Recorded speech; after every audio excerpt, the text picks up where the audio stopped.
Bismillahirrahmanirrahim. Assalamualaikum warahmatullahi wabarakatuh.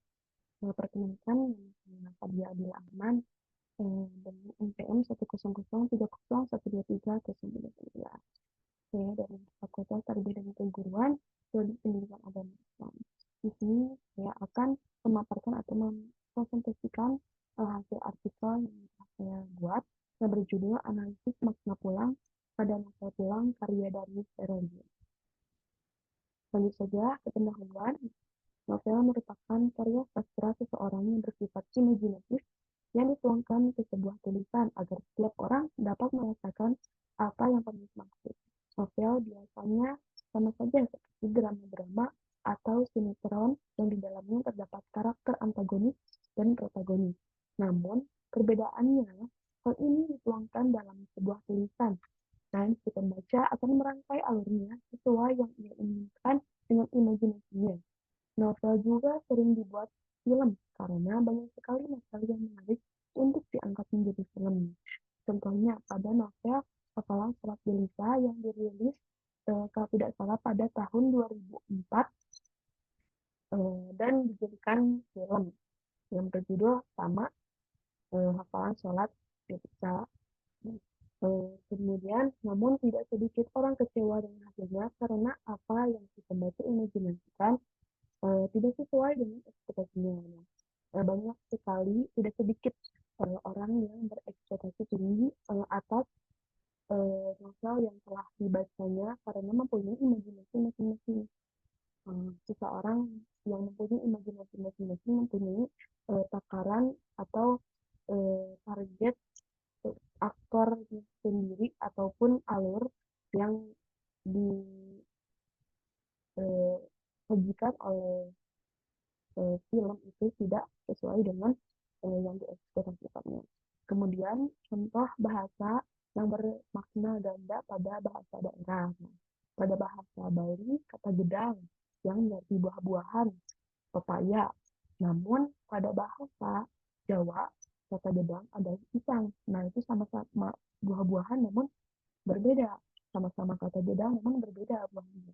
Kemudian kata ambu pada bahasa Sunda bermakna ibu, sedangkan dalam bahasa Jawa kata ambu bermakna aroma. Masih banyak makna yang berbeda pada setiap daerah. Namun pelafalan dan katanya itu sama. Kemudian menurut Fatimah Jaja Sudarma tahun 2009 dalam jurnal S. Fahrudin 2023 makna diartikan sebagai hubungan antara unsur-unsur bahasa itu sendiri. Kata-kata tersebut disampaikan dalam berbagai bentuk media, salah satunya ke dalam bentuk karya sastra.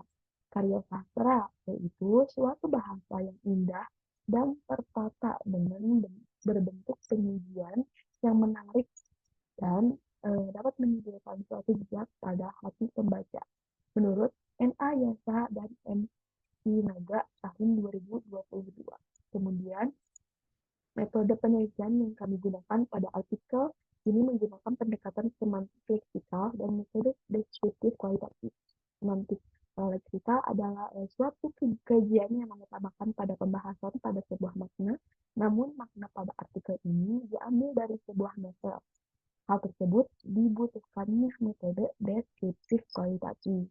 Metode deskriptif kualitatif yaitu menurut Waruwu tahun 2023 dalam jurnalnya, deskriptif kualitatif ditunjukkan untuk mendeskripsikan atau menggambarkan fenomena yang ada, baik berupa ilmiah maupun rekayasa. Kemudian pembahasannya, kata pulang ini mempunyai makna yang luas, seperti pulang kepada Allah Subhanahu wa Ta'ala, pulang kepada Allah, pulang dapat diartikan seseorang yang berserah diri atau kembali kepada jalan yang benar dan meminta petunjuk agar diberikan kemudahan dalam menjalankan kehidupan. Hal tersebut biasanya disebut dengan tobat. Adapun pulang kepada Allah Subhanahu wa Ta'ala diartikan dengan meninggal dunia, karena sejatinya kita ada kembali pada sama pecinta. Jadi kata pulang kepada Allah Subhanahu wa Ta'ala ini mempunyai makna pulang kepada jalan yang benar dan pulang atas meninggal dunia. Itu kemudian pulang pada tempat ternyaman. Pulang pada tempat ternyaman dapat diartikan pulang kepada lokasi merasakan damai dan bahagia. Nah, seperti kembali ke rumah, tidak jarang bahwa rumah menjadi sebuah tempat yang dimana orang-orang mendapatkan kenyamanan dan kedamaian.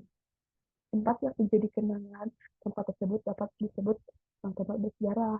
Biasanya sebuah kenangan terukir di dalamnya gitu.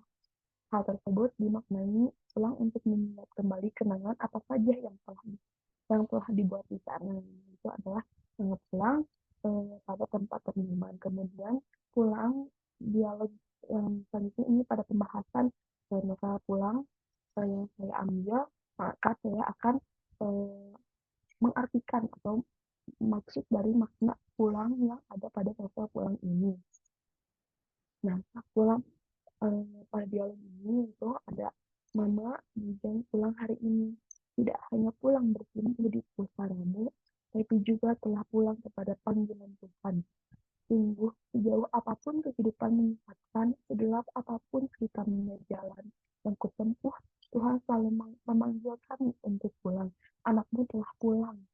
Pada dialog ini, Bujang masih Bujang itu menyampaikan bahwa dia telah pulang kepada Tuhan, yaitu dia juga telah pulang kepada mamanya yang sudah meninggal. Lebih tepatnya, ia bersimpuh mengunjungi kuburan atau tempat terakhir, tempat kediaman ibu berada. Seraya ia berkata ia pulang. Namun pulang yang terakhir, ia mengatakan bahwa ia telah pulang kepada Tuhan karena sejauh apapun hidup yang dapat menyesatkannya, namun Tuhan selalu memanggil Bujang agar ia kembali kepadanya. Maknanya, Bujang telah dipanggil oleh Tuhan dan ditegur agar ia dapat berada di jalan yang benar. Tuhan memberikan petunjuk bahwa hal yang dilakukan tidak baik. Tuhan menyeru agar Bujang kembali ke jalan yang lurus dan telah pulang kepada Sang Penciptanya.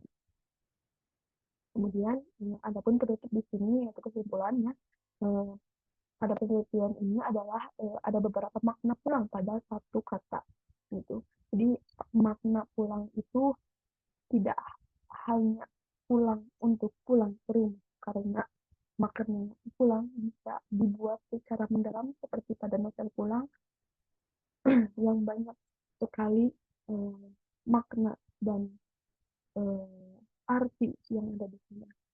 Terus pulang juga dapat mengartikan perasaan senang maupun sedih, seperti senang kembali pulang ke jalan yang benar, pulang kepada kekasih, pulang kepada hal ternyaman, dan yang sedih itu pulang kepada Allah Subhanahu wa Ta'ala. Maksudnya pulang kepada tempat terakhir kita. Nah, pulang adalah sebuah arti penting bagi kehidupan karena pulang yang tidak akan kembali adalah pulang selama